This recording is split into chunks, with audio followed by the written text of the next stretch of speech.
الرحمن الرحیم اعوذ بالله من الشیطان الرجیم.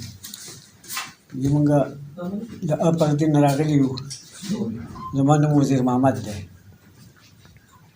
او په خوري مفتي آباد کې مونږ یو شپږ کاناله ځمکې اخیستې دی. په هغې کې مونږ راغلي یو، په هغې کې مونږ اوسېږو هم، مونږ پکې کار کوو، دیوالونه هم پکې جوړول، هغې زمونږ دیوالونه هم غورځول.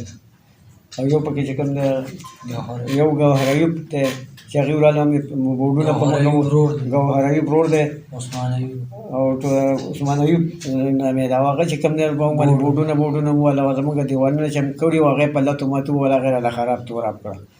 نو موږ دا وایو د دغو زرو دا ځګي نه موږ د دغو نه اخیستي دي، د دغه کسانو چې موږ چا نه اخیستي دي هغه کسان راغلل زموږ نقصان کوي او زموږ دیوالونه غورځوي. نو اخر موږ څه وکړو؟ موږ خو نه د جنګ یو نه د جګړې، موږ خو غریب خلک یو، په مزدورۍ باندې پیسې ګټلې او دلته ځای واخیست. نو د دوی زموږ سره څه دغه نشته دی، په موږ یې ځای خرڅ کړی دی 20 کاله مخکې، او اوس راځي زموږ دیوالونه نه پرېږدي ګزاره یې رانه. نو د دې حکومت چې کوم دی نو زموږ سره دغه وکړي چې موږ نه د جنګ یو نه جګړې کولی شو نه د ټوپک کولی شو، موږ د بل ملک نه راغلي یو غریبانان یو. وزیر محمد اگر دا راته تا چې ازمکه 20 کاله مخکې د ګوهر ایوب دین اغوستې ده، نو څه انتقال دې کړی؟ کاغذ د چا په نوم دی؟ دا زما د زامنو په نوم دی، یو جمال الدین دی، یو اکبر زاده دی، یو شیراز دی، یو بنارس دی، دا د هغوی په نام دی.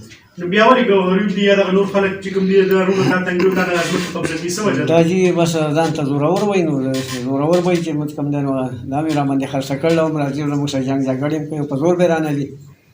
او وایي دا چې کوم دی نو دا خان دی، نو په داسې خان به څه وکړي چې هم یې خرڅه کړي او بیا دپسې راځي او بیا دې بې عزته کوي پرې. کاکا تاسو په دې خپل باندې مقامي پولیس سره رابطه کړې؟ او چې هغو سره معامله د هغو د مخې موږ فیصله وکړه د دې دغه سره. دا هغه خو ستاسو خبره ختمه شوه هغې سره، دا اوسنۍ خبره ورته کوي چې لکه دا کوم خلکو تاسو را دیوالونه میوالونه وران کړو، نو دې حوالې سره پولیس ته ورغلي څه پرچم ورچم پرې کړي؟ پولیسو ته خو ورغلي وو تاڼې ته، خو لکه پرچم نه ده کړی. شکایت هم ورته کړی دی؟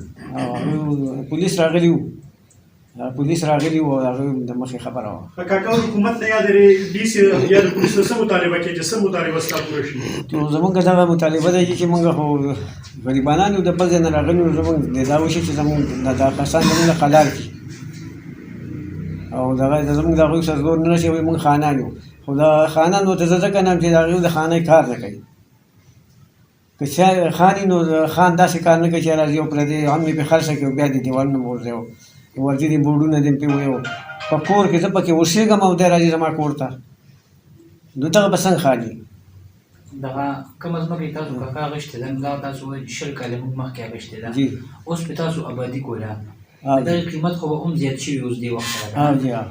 دغه وجه خو تاسو نه ګڼئ چې یاره امکان دا لري چې یاره دا خلک په دغې وجه باندې راغلي دي؟ نو اوس په دغې نه پوهېږم، ولې چې موږ خو دې دپاره نه دغه شي دا ګرانه شوه یا ارزانه شوه، موږ په هغه وخت کې 20 کاله اخیستې ده، که فرض که موږ هسې موږ ته میلاو شوي نه، خو موږ ته میلاو شوه که نه، دوی ته خو نه ده میلاو شوي. نو اوس د دوی زموږ څه کار دی؟ که ګرانه ده هم زموږ ده او که ارزانه ده هم زموږ ده. او کاکا دې تاسو سره انتقال ته جي څه دي انتقال دی؟ دا تاسو ووایئ موږ سره زموږ سره انتقال هم شته او سرکاري قانون باندې برابر یو.